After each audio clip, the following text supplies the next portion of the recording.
शिवसेना पक्ष आणि चिन्हावर सुप्रीम कोर्टामध्ये आज पुन्हा सुनावणी। दुपारी 2 वाजता सुनावणीला होणार सुरुवात। आजही कपिल सिब्बल ठाकरेंच्या वतीने युक्तिवाद करणार।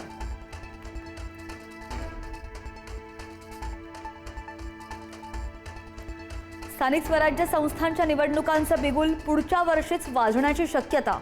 20 जिल्हा परिषद 211 पंचायत समित्यांच्या निवडणुकांसंदर्भात आज सुप्रीम कोर्टामध्ये सुनावणी। एसआयआर पूर्ण झाल्यावरच निवडणुका लागण्याचे संकेत।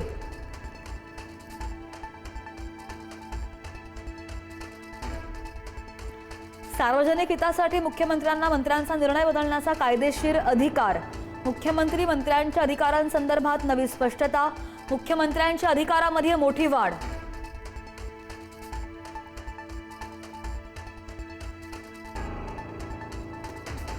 एकनाथ शिंदेंसमोर वाजलं भलतंच वंदे मातरम। ठाण्यातील परिवहन विभागाच्या कार्यक्रमातील अजब प्रकार।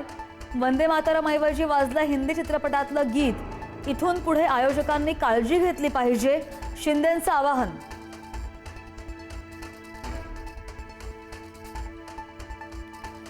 शिवसेना आणि भाजपमधील वाद पुन्हा चव्हाट्यावर। ठाण्यातील परिवहन विभागाच्या कार्यक्रमाला एकही भाजपचा नेता नाही। निमंत्रण पत्रिकेत नाव असूनही गणेश नाईक आणि माधुरी मिसाळ गैरहजर।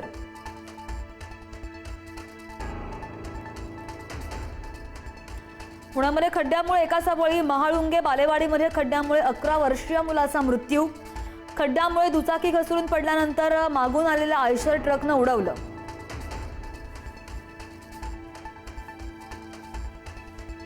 मुख्यमंत्री फडणवीस उद्या नाशिकच्या दौऱ्यावर। नाशिकमधील खड्डे, रस्ते आणि खोदकामांचा घेणार आढावा।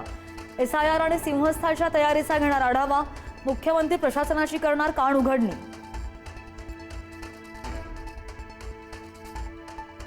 तुकाराम मुंढेंच्या एफडीएला मुंबई हायकोर्टाकडून 5 लाखांचा दंड।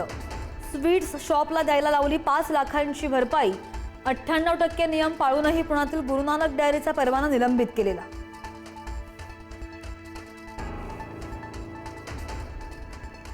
उद्यापासून मराठी न बोलणाऱ्या चालकांवर कारवाई। रिक्षा, टॅक्सी, ओला, उबर चालकांना आरटीओ कडून इशारा। पहिल्यांदा 1 महिन्याची नोटीस, नंतर लायसन्स निलंबित होणार।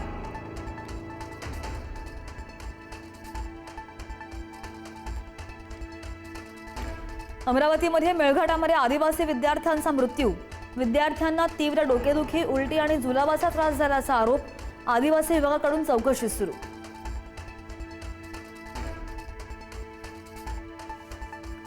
आणि झारखंडमधील विद्यार्थी आंदोलनाला अखेर यश। झारखंड कर्मचारी निवड आयोगाची परीक्षा रद्द।